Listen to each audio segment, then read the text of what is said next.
What's going on, everybody? Thank you for joining. This is my first live stream of the year. So excited to have you guys here.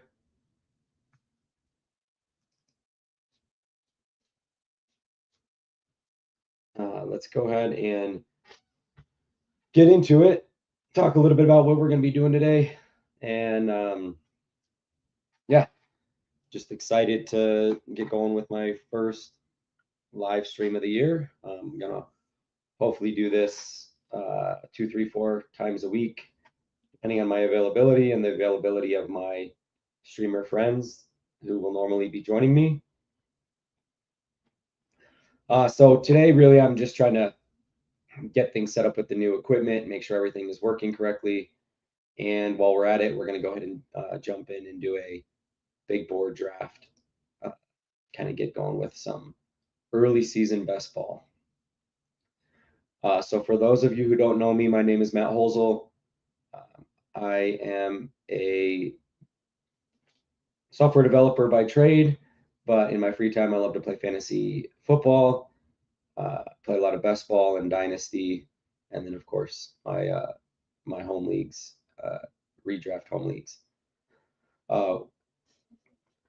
Also, like I mentioned, I'm a software developer, so you're going to see some apps that I work on.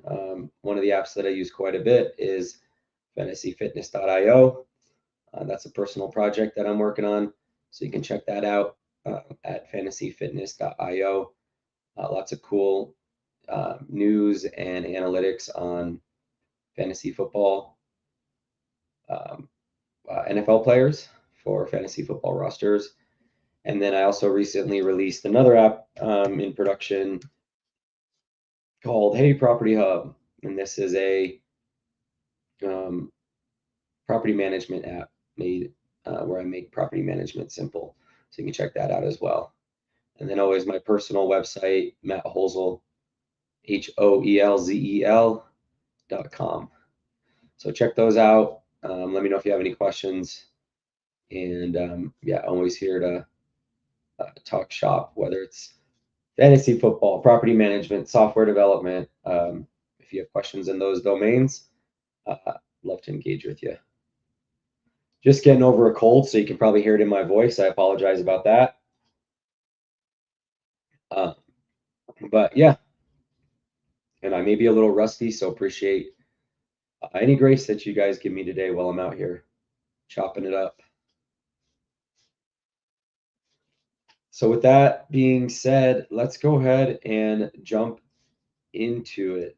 As I mentioned, we are going to be doing a best ball live draft.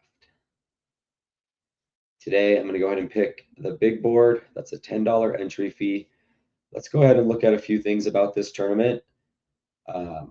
So it's 3 out of 12 advance, and then 1 out of 10, 1 out of 10 with a 558 seat final. There is a total of, what is it? 223,000 entrants in this particular tournament, and it's a 20-round tournament. Whereas for those of you that are familiar with BBM, Best Ball Mania, that is an 18-round tournament. Max 150 entries. I'm currently at 43, so this will be my 44th draft. That being said, let's go ahead and hop on in.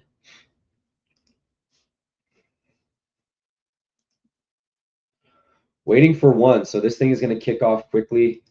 While that's happening, I am going to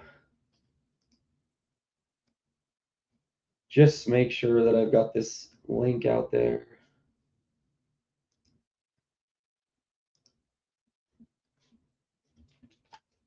All right, we are full. And we are live, which I'll let my audience know on X.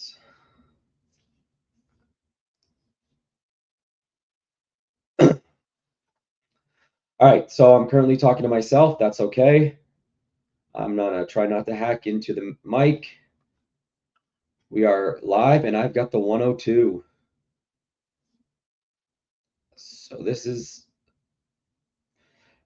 a fun spot to draft from so far. I've been generally taking Gibbs here. If I were to take a wide receiver, I would probably lean Chase. So yeah, we'll see how this goes.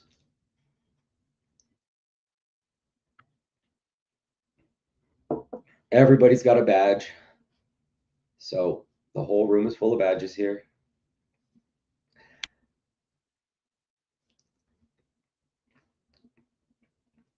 I would say in this first round, the players that probably scare me the most, I'm going to go ahead and take Gibbs here. Kind of on the back half of the first round would be Achane with all the change going on down there in Miami. CD too, I feel like probably deserves to be a little bit lower on this board, just given how high Pickens is going at the back half of the second. When I see two wide receivers from the same team going in the first two rounds, I'm a little reluctant to take CD where he is. I'm taking Amra over him, and probably those at least Cook. Genty probably, in my mind, deserves to be in front of Achane. But overall, I think the board's fine. Drop any questions or comments you guys have in the stream. Again, I'm just here to do a quick draft, test out my equipment. First best ball draft of the year. Normally, I'm going to have a couple guests in here with me, at least one other guest, and we'll be doing a draft together. But yeah, I do a lot of best ball drafts. Last year, I did max out BBM. I had 5 teams in the round of 16. I didn't get any into the finals, which was unfortunate, but got pretty close. Did do well in some of the time box tournaments. So yeah, overall, I'd say it was a good season. And then this year, I'm really ramping it up. I'm going to do quite a few big board drafts, and then again BBM and some of the other big time box tournaments. But really just here to hang out, have a good time, talk best ball, talk players, answer any questions you guys might have. And excuse me, and yeah, just talk best ball theory too. I think it's a very interesting game, but it is beatable, and comes down to good team structure, avoiding the bad players, which is easier said than done. But yeah, really taking a look at player situation, team environment, talent, and really trying to assess if these players are appropriately priced and avoiding those pitfalls. So appreciate you guys being here, and yeah, would love to engage with any questions you guys have. Real quick, let's take a look at the board and see how this is falling. See if there's any surprises. Oh, excuse me. Yeah, I'm probably, like I said, if I'm in this situation, I'm taking Cook probably before Lamb. Genty's probably going before Achane too for me, just because I like that situation a lot more. Second year, obviously, we need to improve that O-line in Las Vegas. But if we can get some good draft capital there in the upcoming draft and really beef up that O-line, I think Genty has a chance to do really well this year. Obviously, I love Achane as a talent, but there's just a lot going on down there in Miami. Pretty dysfunctional organization, and that matters at the end of the day. That is going to it's going to show up on the field in some capacity. JJ going here at 17, obviously is great value, and I'm taking him over Neighbors, just like we see on this board. Obviously, with Neighbors and his injury situation, that seems pretty obvious, but I have seen it flipped a few times. Henry going a little early, but I don't hate it. So far, so good on this board. All right, let's see what we've got cooking. If Bowers makes it back, that's obviously a smash. I like Nico here. Chase as well. Generally, I've been trying to do more early running back right now. But we'll just kind of, have to see how the board falls. Here, I'm going to go ahead and take Nico.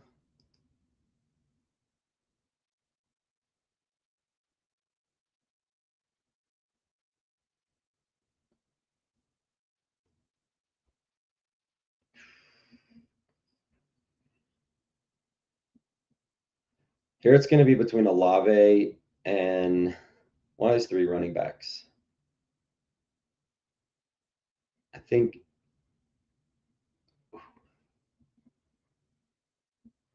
yeah. I'm gonna turn this into a hero build. I'm gonna go Olave, and then, well, I don't want to say that.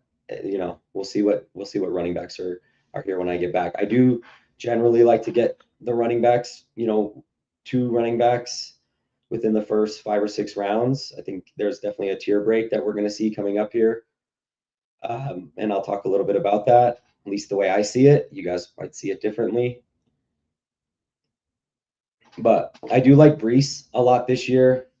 I think he has a chance to really smash. He's got the pass catching chops to really, elevate his game.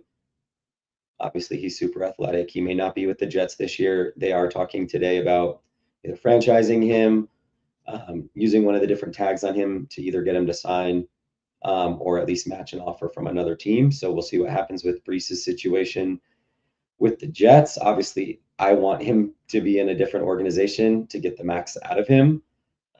But I'm not sure how that situation is going to play itself out. But he is definitely an interesting player on the board based on his contract situation. Rashee Rice for me is just not really a click I'm doing now. So this fall, I'm okay with that. I think there's better players on the board in this range. I do like Kyren. Travis Etienne is to me a really overpriced player at the moment. I know he had a good season last year, and if you're getting him around pick 100, he definitely paid off for your teams. But now he's going at pick 36, and to me, that's just insane. I think I may have clicked Travis Etienne one time so far in this range. If he falls, that's a different story. But at his current ADP, I'm not taking Travis Etienne. We don't know what his contract situation looks like. He wasn't uber efficient last year. He hasn't been efficient for a while. So that's definitely a player that stands out in this range. If we're looking at some of these other players, Cam Skattebo, I don't know. He's injured. I'm not taking injured players unless they fall. Why would I take him when I can take Colston Loveland, Zay Flowers, Emeka Egbuka? It just doesn't really make sense. Why would I take Cam Skattebo when I can take TreVeyon Henderson? And that seems like a much better pick, a healthier player, much more athleticism involved in the passing game. So we'll just have to see how that plays out. But TreVeyon over Skattebo in this range for sure. Even Javonte, who I'm not a huge fan of, just got a big deal with the Cowboys. So he's probably going above Skattebo. All right, one pick away. We'll see what the board gives us. So far, Gibbs at running back, Nico and Olave at wide receiver. I do like adding TreVeyon right here. I think that's a good, solid second running back. Good profile, good texture here with Gibbs. And then I like one of these wide receivers, be it Burden. Probably going to skip on Waddle here, just because I mentioned before, got a lot of concerns about the Miami offense. The Miami team in general, really. There's a lot of turnover there, brand new coach. I like Burden. If I get Burden, that kind of gives me some divisional correlation here with Gibbs. Not that that's the end-all be-all decision there. I also like Watson and Malachi Lemon. So both those guys, I don't know how much you guys have looked at the rookie tape. I'm just kind of getting into it. But Malachi Lemon is a stud. Jordan Tyson is an absolute stud. And I think Tate is a stud as well. So I'm probably going to take the rookie upside over somebody like a Waddle in this range, who's on a dysfunctional franchise, quarterback situations in disarray. I mean, let's let him fall another round and let's pick him up later. He should be going after guys like Sutton, Thomas, even Roma Dunze, in my opinion. You guys may see it different, but again, that's how I see it. And sorry about the voice. I'm getting over a cold. For those that are just coming in, like I said earlier, this is my first live stream best ball draft of the year, so appreciate you guys coming in. Going to talk best ball, going to talk players and just the board in general, where I see some overpriced and underpriced assets, and just testing out my equipment because I just got my my StreamYard signed up, set up, excuse me, and want to make sure everything's working on the year. Going to have some guests coming in a lot. I'm hoping to stream with a buddy pretty frequently. Some of you guys may know him. I'm not going to mention his name yet because he hasn't fully committed to being on the pod on a regular basis. But there's a whole bunch of guys in the best ball community that I hope to have on throughout the summer. But yeah, in this range, obviously Jordan Tyson out of Arizona State.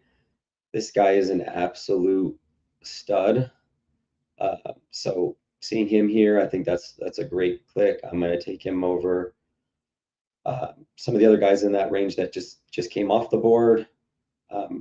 As I mentioned before, I think Waddle is one of the guys in this range that I think is just a little overvalued. But overall, I think nothing super surprising in this range. Maybe a little Parker Washington. I think that's a little high. I know he had a good year last year and came on strong at the end. I get a little nervous about those guys that haven't been able to get on the field. They splash for 3 or 4 games, and now you're paying around 6 prices for them. I get it. I understand why the market does what it does sometimes, but I'm reluctant to make those clicks. When he drops into the back, into the 80s, late 80s, I've clicked him a few times, but I'm not taking Parker Washington at market here very often. I would somebody like May, who's fallen past ADP here around. I know he kind of finished the season really crappy in the playoffs, and there's some vividness bias from that final game, but he did have a really good season. He was an MVP candidate. I do have the Travion correlation here, so I do like that. So I'm going to swoop him up here, get my first quarterback. I don't like to wait too long in this format to get some studs at each position. Let's see what happens here. I've got a guy in mind. I don't think anybody's in the stream that's going to take my guy or anything like that, but we'll just wait. It's one pick. All right, so for me here, it's Warren and Fannin. Fannin to me is a really good click here. He's got that connection with Shedeur. I'm going to go Fannin. And I will say, too, like Tootin, as much as I like him, how explosive he is, there's a lot of uncertainty right now in Jacksonville in terms of what that running back room is going to look like. I'm going to draft plenty of Tootin. I just don't know that he's a good bet right now. Like, why do I click him with his level of uncertainty when I can get a Warren, even a Ramadre, where these situations are a lot more known? When I'm going to place my bets on a player, I want to understand, what's the systemic risk? What kind of things are going to change in that environment in the next couple months? And then even if he goes up a round or, round and a half or something like that, he's probably a better pick, even if he's a round more expensive once we know the certainty of his situation. So I do love Tootin as a player and with the upside that he brings, but I just don't know that he's a great click right here, given all the uncertainty in that backfield. You could do it, and it's fine, and I've done it a few times, but I don't do it a lot. Manungai, like Kyle Monangai, that's another one. Like, I like him, but I mean, 7th rounder out of Rutgers. Did well for Chicago, obviously on the Ben Johnson offense. You got to love that. But it just feels a little rich, 80, 81 for Kyle Monangai. I don't know. I'm clicking other guys around him. Even Chuba Hubbard. And the reason for that would be that I don't know if Rico Dowdle's coming back. He may come back. He's a free agent. He may not come back. He may go somewhere else. So there's more certainty around Chuba Hubbard's playing time in Carolina on an ascending offense. Good coach. Quarterback seems to be doing good enough.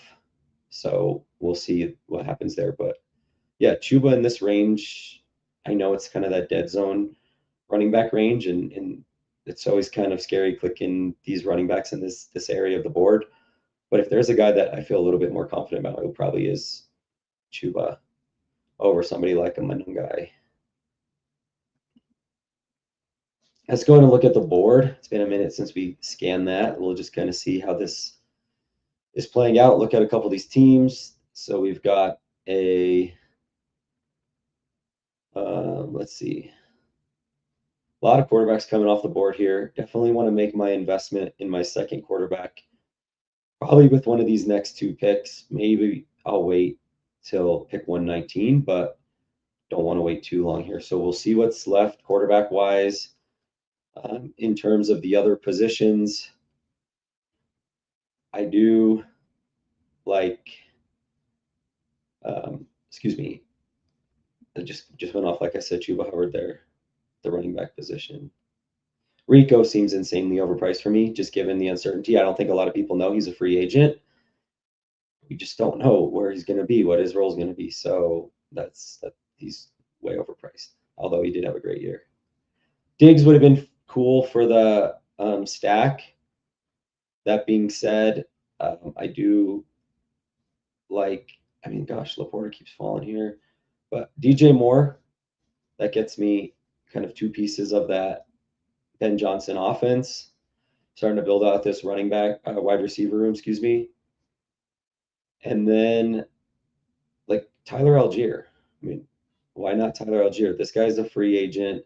He's an absolute stud. If we're going to talk about free agents that are going to have significant roles, Tyler Algier's a prized running back free agent in this free agency class, whereas somebody like Rico, I don't think he's going to command anywhere near the type of contract that Algier is. Now, you guys may see that different, but Algier, I mean, this guy's been awesome for Atlanta.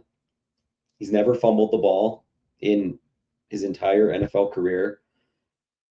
Coaches love that. That matters a ton to coaching staffs and front offices. The guy holds on to the rock, literally has the record for the most carries in NFL history without a fumble. Anytime he steps in for Bijan or plays alongside Bijan, he puts up production. So Algier's going to do great, I think, in free agency. And that gets me my third running back, which I'm pretty stoked about. Let's recap the team. So we have Drake May kind of stacked up here with Travion. We got Jahmyr Gibbs and Tyler Algier as our 3 RB room. I feel like that's pretty solid. Wide receiver room is Nico Collins, Chris Olave, Luther Burden, and DJ Moore. So making a little bit of a bet here on Chicago, along with some correlation in the NFC North with Gibbs there, in case the Bears play Detroit in Week 17. That could be a game stack. Again, we don't know the schedules yet, so when I don't have the schedule, something I like to do is try to get guys at least a little bit of divisional correlation and hopefully get a stack for Week 17 for the championship, for the money week. All right, let's get back to the board. This is going pretty fast, my first stream, so trying to keep it together here. Appreciate y'all sticking with me as I test out the equipment and do this first big board draft stream of the year. Okay, so a lot more quarterbacks are going off the board. We'll see what our options are when it gets to us. I do like Jonah Coleman from Washington. This guy's a stud. He does have a lot of miles, lots of carries in college, but man, he put up a ton of production and looked good in Washington. So I do like that. See what happens here. Talk a little bit about Coker in a second. I think he's a little overpriced. Okay, so this guy did take Shuck. I would have taken Shuck because I have Olave, so that would have been a nice little stack there. But I am going to take Sam Darnold because I don't want to get squeezed out at quarterback, and this guy doesn't have any, so there's a decent chance he's going to take a quarterback there. I'm going to go ahead and swoop that up, and then see what is left. I like Jaden Higgins a lot here. I'm taking Higgins over Golden most of the time, although I will kind of mix and match there. Conception, way overpriced. Way overpriced. Coker, same thing. Give me Higgins here. Second year player, had a really good, really solid. I wouldn't say great, but really solid first year in Houston. Came on a little bit there at the end. Young, big, tall. I get the two pieces. Now, obviously, I don't have Stroud. It'd be nice to have Stroud, and he probably won't make it back to me in 19 picks. If he does, obviously, that'll be an easy scoop up. But building out kind of the Twin Towers here in Houston, getting a couple of the more athletic, more twitchy pieces in the wide receiver room in Chicago. Got my Chris Olave, and then obviously second year Harold Fannin, who was an absolute stud last year in Cleveland. So I like how this is coming together. Obviously, I don't want to overinvest too much. I would say too much too early in the tight end position. I tend to either go heavy with like a Bowers and then really wait and get some athletic kind of upside pieces at the end. If I get somebody like Fannin, I'm kind of doing the same thing. I'm not going to overinvest too much at that tight end position. We'll see what's on the board here in the next 13 picks. But I like how this has come together. I've got 5, I think, pretty spiky, high upside players at the wide receiver position, good texture, and then 2 really good, I think, high upside players in Gibbs and Henderson, Algier, who should land a good role in free agency. And then Drake May with the rushing upside, and Sam with just a good situation there in Seattle. JSN is his lead wide receiver, does have that scrambling upside too. Just a solid, I think, second QB for this team. And I can back stack him pretty easily with guys like Torrey Horton, even the tight end, who I'm drawing a blank on, but we'll get to that later. Second rounder out of Miami last year. Just drawing a blank on the name. All right. So we'll see what happens here at quarterback. Stroud is obviously my guy. If he falls to me, that'll be awesome. And I'll get the Twin Towers with Stroud. If that doesn't happen, I got Shaheed here. He may not be back in Seattle, but he does want to run it back, so that would be kind of cool. Johnson, Juwan Johnson, Sadiq. This guy sniped me once on Shuck, so he'll probably do it again on Stroud, but that's okay. I don't care about the snipe. Told you it was going to happen. Did I tell you it was going to happen? All right, so in this range, I'm going to go Cam Ward, because there's some backstacking options that are nice with Cam Ward, and we got some divisional correlation with my Houston pieces. So I like that for week 17 since we don't know schedules yet. This could be a nice spot to go with like a Juwan Johnson. I do like Kenyon Sadiq a bunch. But man, Juwan looked good. I like that weak division. Okay, let's go ahead and run it back here with Juwan Johnson. think that's a fair price. I'm not going to say it's a good price or anything, but that's a very fair price. I've got my two New Orleans pieces here, and I've got that divisional correlation. Um, yeah, with Atlanta. Well, no, he's not going to be there. So nothing really going on divisionally there with New Orleans, but Houston and Tennessee, I'm going to try to build out that divisional correlation and backstack Cam Ward here a little bit with either DK or Alec Aomanor. Sorry, John, a blank there for a second. A little bit about Sadiq, Kenyon Sadiq out of Oregon. I mean, that guy's a stud. I think at 150, given the upside, I think that's obviously a great pick in this range. You're talking about super athletic tight end with a lot of upside. Probably going to be a first rounder. Almost certainly going to be a first rounder. So I think that's a good pick there at tight end. Alvin Kamara is interesting. Obviously, he's getting old and he's a little washed, especially in the running game. Super inefficient at this point. Running the rock, but he still does have the pass catching upside. So we'll see what happens there. He's obviously also probably on the trade block in New Orleans. I know that's rumored, but I mean, you got to think about it from an organizational perspective. They're going to keep a 30-year-old running back on a team that's probably 2-3 years away from, really making any sort of significant noise in the playoffs.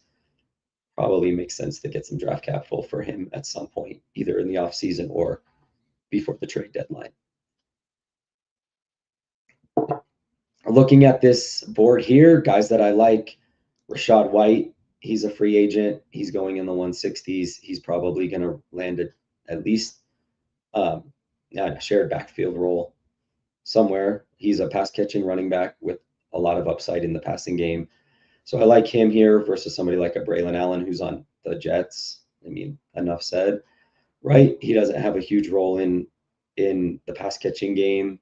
I just think if I'm going to make a click here, you got 32-year-old Aaron Jones. So somebody, you got ACL, double ACL tear, Jonathan Brooks. So that seems like a pretty sweet click. And this guy's sharp. I like that. I like that click a lot. DK, that'll get me a little bit of a stack going here with Cam Ward. Some divisional correlation with Houston. So I'm going to go ahead and click him here. And then we'll just see what kind of comes to me at these other positions.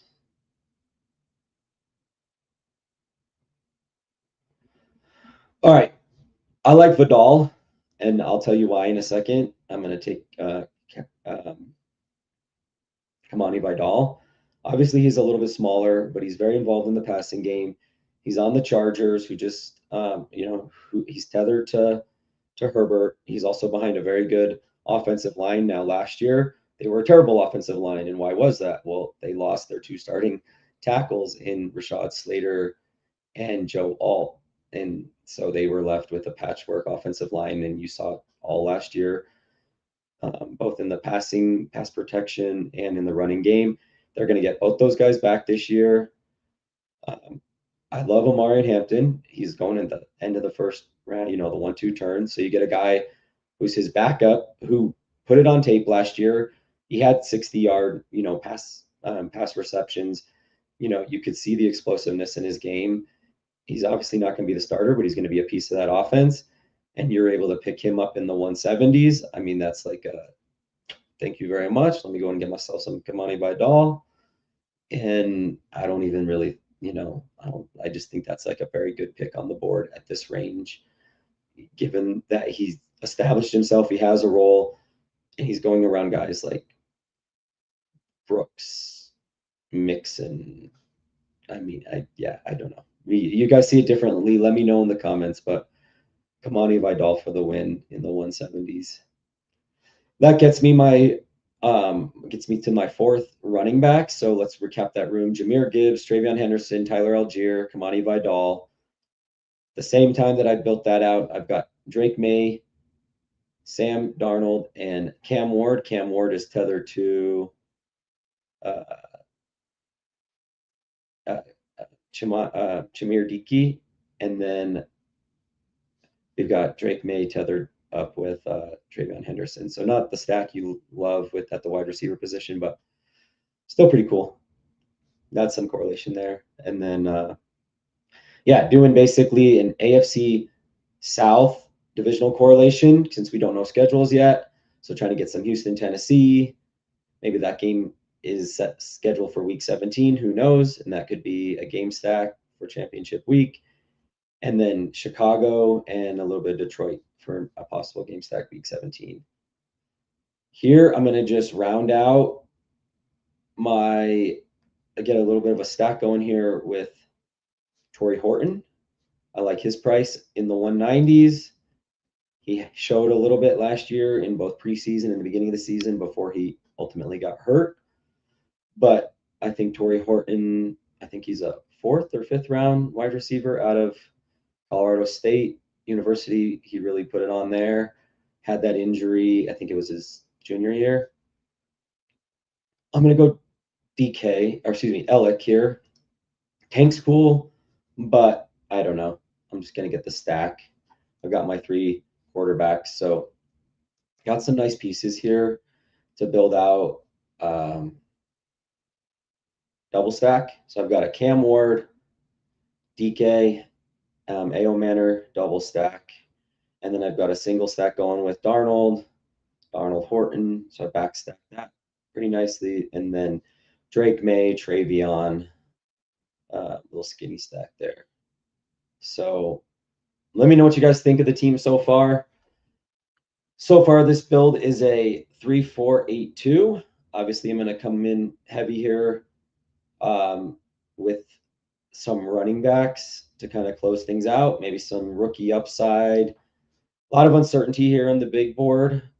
This board, obviously, when we get to BBM, is going to look a lot different, and a lot of these running backs are going to climb once their roles become more crystallized, whether that's somebody like a Mike Washington Jr., who there's a lot of hype around, a Najee, who's obviously coming back from his torn Achilles, but I mean, this is a grown man who's going to be on an NFL roster. I think we all know that. He's going around guys like Jaden Blue, Claiborne, who I think looks good out of Wake Forest, but I mean, he's still a rookie. He could be on a practice squad. Who knows? Devin Neal, I mean, he looked good for a few games, but what's his situation look like down there in New Orleans? Ollie Gordon had a few good games, looked good in preseason, and then, and then he goes out and he plays on the Miami Dolphins. And I mean, you saw what happened. So anyways, 12 picks away. Let's recap the team real quick. Drake May, Sam Darnold, Cam Ward at quarterback. I'm done there. Little light at running back, but I like the pieces I have. Gibbs, Henderson, Algier Vidal. Wide receivers, Nico Collins, Chris Olave, Luther Burden, and DJ Moore for Chicago. Higgins and Collins for Houston, and then DK and A.O. Manor for Tennessee, and then tack on Torrey Horton. So I'm probably done at wide receiver, although I could add one more. I kind of like 8 in most of my builds. And then at tight end, Fannin, Johnson, you could probably stop there, in all honesty, but I'll probably, I may add a third. We'll see. It's either 3 running backs or 2 running backs and a tight end to close this thing out. So we'll probably end up with like a 3-6-8-3 or a 3-7-8-2. It's kind of how this thing is shaken out. My Mike Washington Jr. running back is gone. That would have been nice. He's really been steaming up the board the last week or so. Appreciate you all being here. Down in this range, man, it is slim pickings, isn't it? You just got to take some stabs on some guys. I like Neal. I like Najee. Not really a big fan of Jaden Blue. I don't know. I just haven't seen it. Maybe you guys think differently in the comments, or in the audience. Let me know in the comments. Yeah, 7 picks away. Mooney, If we're looking at some wide receivers in this range, I think Mooney's probably a little underpriced. Cup's probably a little underpriced. Chris Brazel II out of Tennessee. He's an interesting prospect, as are all Tennessee wide receivers for people that have ever, paid attention to the wide receivers that come out of Tennessee. It's always so interesting, just the what do you call it? The profiles that come out of that school at the wide receiver position. But yeah, I think he's a click here late. You could take a stab on somebody like him. Kyle Williams, interesting. I like Vele too. I mean, I obviously he's not gonna ever be a world beater or anything like that. He's like 27 years old, but I do think he's an interesting click. All right, I am gonna grab Devin Neal. I think he's got a chance with, some uncertainty around Kamara's situation. He may be out of New Orleans, he may not, but I think at this price, Devin Neal seems like an interesting click. Here, I don't care about ADP anymore at this point. Neither should you. The other one I like here is Jordan James. Brian Robinson is a free agent in San Francisco. He might not be coming back. There's probably a better than 50% chance he's not coming back. So Jordan James, he is a second-year running back at Oregon. Not great in the passing game, but if he is the number 2 to Christian McCaffrey, and you're getting him in the 19th round, in a Kyle Shanahan offense, I think that's a very nice high upside running back to get this late in a draft. I don't know. You guys tell me what you think in the comments.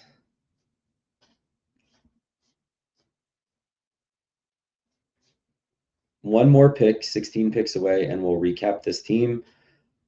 Usually with my last pick, I'm just looking for a low ownership piece to tack onto any roster. I think, as you guys probably know, those that play a lot of best ball, low ownership can be a really nice differentiator come tournament time, like the championship weeks. If you've got a combination, a player that nobody else has, that player breaks out and now he's on your team and he's got, he's got some playing time week 17.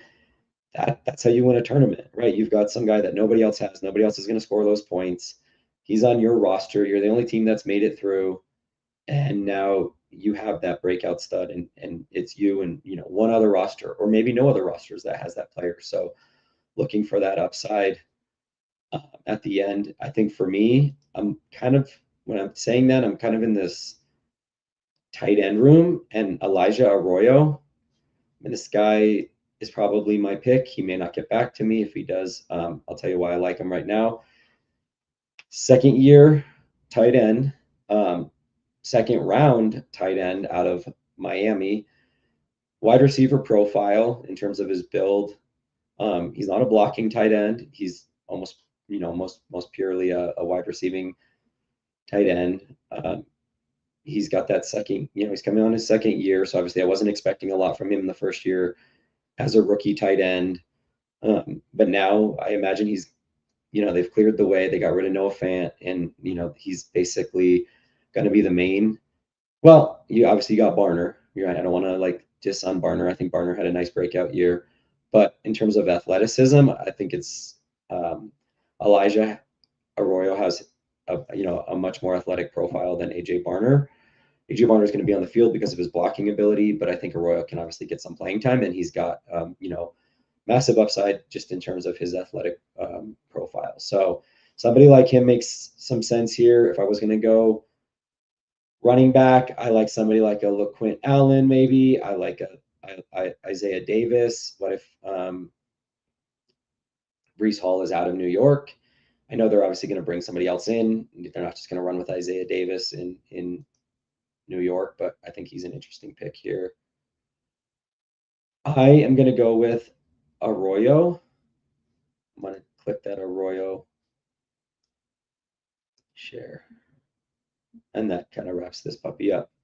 So let's recap the team. And yeah, we'll summarize how it went, and then probably wrap this stream up. But appreciate everybody being here.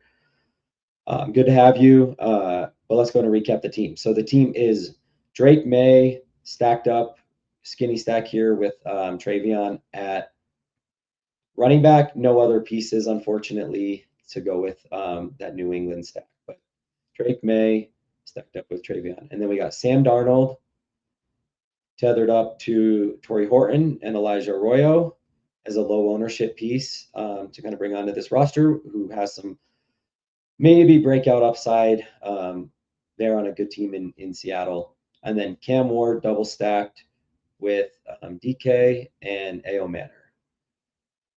Then we have Jahmyr Gibbs. Again, mentioned Henderson, Tyler Algier. I think he's going to be one of the more prized running backs in this free agency class. Kamani Vidal behind a good offensive line, established himself as the number 2. Devin Neal could have a lead role, definitely will have some role in New Orleans. And if Kamara's gone, I think he obviously has a lot of upside there. And then Jordan James as hopefully the number 2 behind Christian McCaffrey on a Kyle Shanahan offense. Wide receiver, we have the Twin Towers, Nico Collins and Jaden Higgins, Chris Olave, and then breakout stud Luther Burden, DJ Moore. I think he's priced well at 95. And then, as I mentioned, DK Horton, A.O. Manor. And then at the tight end position, Harold Fannin, super athletic, super stud, rookie breakout. Gonna get a lot of targets from Shador, I imagine. Jawan Johnson as I number 2, and then my breakout low ownership piece in Arroyo. So let me know what you guys think of the team. I think it's a solid team. Maybe a little light there at running back, but overall, I think each of the position groups are solid. So appreciate y'all being here. As I mentioned at the very, very beginning, this is my first stream of the year. Going to be doing a whole bunch of these. Probably streaming somewhere between 2 and 4 times a week. I'm normally going to have a guest. I would say 50% of the time or more, I'll have a guest on here, and we'll be streaming together. We'll be talking player takes, market pricing, over and underpriced assets, best ball theory, what makes a good best ball team, whether it's structure or texture or both. Rookie upside, all those things that we want to talk about that make a good best ball team. Looking at tournament structure and when you want to bet, how you want to play, game theory and things like that. So again, thanks for being here. Appreciate y'all. And I will be back online possibly tonight doing another stream. If not, I'll see you guys in the next couple days. But have a good rest of your day, and we will talk to you soon. Peace.